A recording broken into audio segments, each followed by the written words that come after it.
அன்பர்களே, தமிழகத்தில் மக்களவைத் தேர்தலில் திமுக பெருவெற்றி பெற்றது நமக்கெல்லாம் தெரியும்.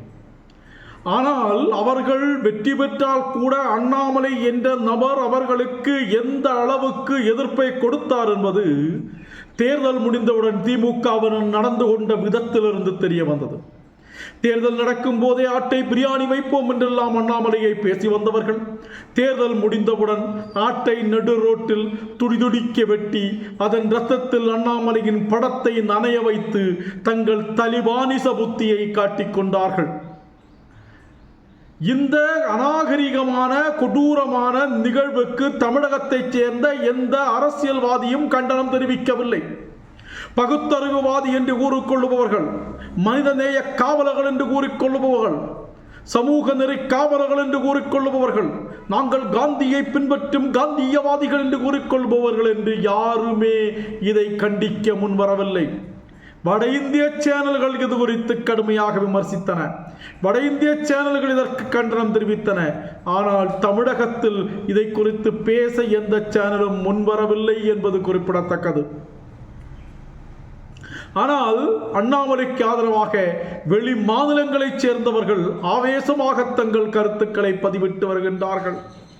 ஆம், இந்த வரிசையில் கேரளாவைச் சேர்ந்த தீப்பொறி பேச்சாளரும் தற்போது ஆலப்புழா தொகுதியில் போட்டியிட்டு இடதுசாரிகளுக்கு சிம்ம சொப்பனமாக விளங்கியவருமான ஷோபா சுரேந்திரன் அண்ணாமலை குறித்து பேசியதை முதலில் மலையாளத்தில் கேட்போம். നമസ്കാരം. കോയമ്പത്തൂർ പാർലമെൻറ്റ് മണ്ഡലത്തിൽ ബഹുമാനപ്പെട്ട അണ്ണാമലൈജി അതിശക്തമായി തന്നെയാണ് മുന്നേറിയത്.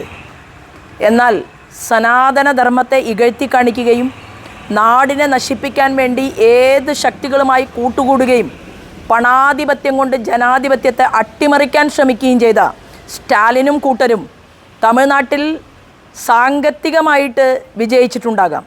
എന്നാൽ അവിടെ ഭാരതീയ ജനതാ പാർട്ടിയുടെ ലീഡർ പരാജയപ്പെട്ടു പോയി എന്ന കാരണം കൊണ്ട് അവിടെ ഒരാടിനെ നടുറോഡിൽ വെട്ടി ചോരയൊഴുക്കി ആഹ്ലാദിക്കുമ്പോൾ അവിടെയുള്ള എല്ലാ രാഷ്ട്രീയ പാർട്ടിയുടെയും പ്രവർത്തകർ മനസ്സിലാക്കേണ്ടത് ഇന്ത്യ മഹാരാജ്യത്തിനകത്താണ് തമിഴ്നാട്, തമിഴ്നാടിനകത്തല്ല ഭാരതം എന്ന് പറയാൻ ഈ അവസരത്തെ ഞാൻ ഉപയോഗപ്പെടുത്തുകയാണ്.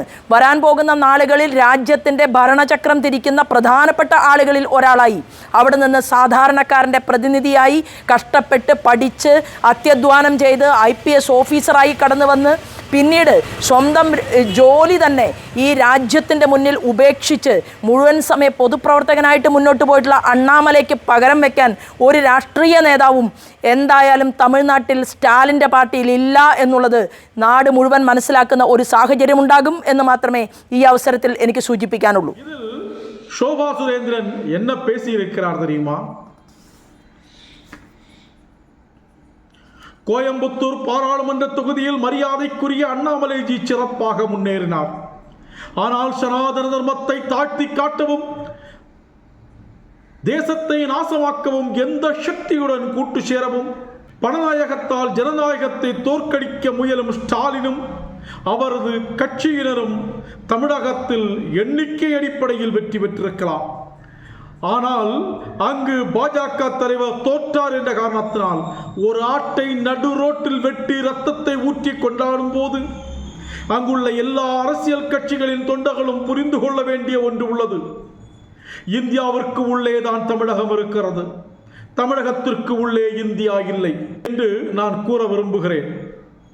வரும் நாட்களில் பாரதத்தின் ஆட்சியை வழிநடத்தும் முக்கிய நபர்களில் ஒருவராக அங்கிருந்து சாதாரண மக்களின் பிரதிநிதியாக கஷ்டப்பட்டு படித்து கடினமாக முயன்று IPS ஆகி பின்னர் பொதுப்பணிக்காக தன்னுடைய வேலையை விட்டு வந்த அண்ணாமலைக்கு இணையாக சொல்ல ஒரு அரசியல் தலைவரும் தமிழகத்தில் ஸ்டாலின் கட்சியில் இல்லை என்பதை நாடு புரிந்து கொள்ளும் சூழல் உருவாகும் என்பதை நான் கூற விரும்புகிறேன் என்று ஷோபா சுரேந்திரன் தெரிவித்துள்ளார்.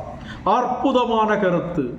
திமுகவில் அண்ணாமலைக்கு பகரம் வைப்பதற்காக, அண்ணாமலைக்கு இணையாக சொல்வதற்கான ஒரு தலைவரும் இல்லை என்பதை சோபா சுரேந்திரன் உணர்ந்து பேசியிருக்கிறார். ஆம், வரும் அரசியல் மாற்றங்களை பார்ப்போம். தமிழகத்தில் என்னவெல்லாம் நடக்கிறது என்று தொடர்வோம். உங்கள் கிரீஷ்.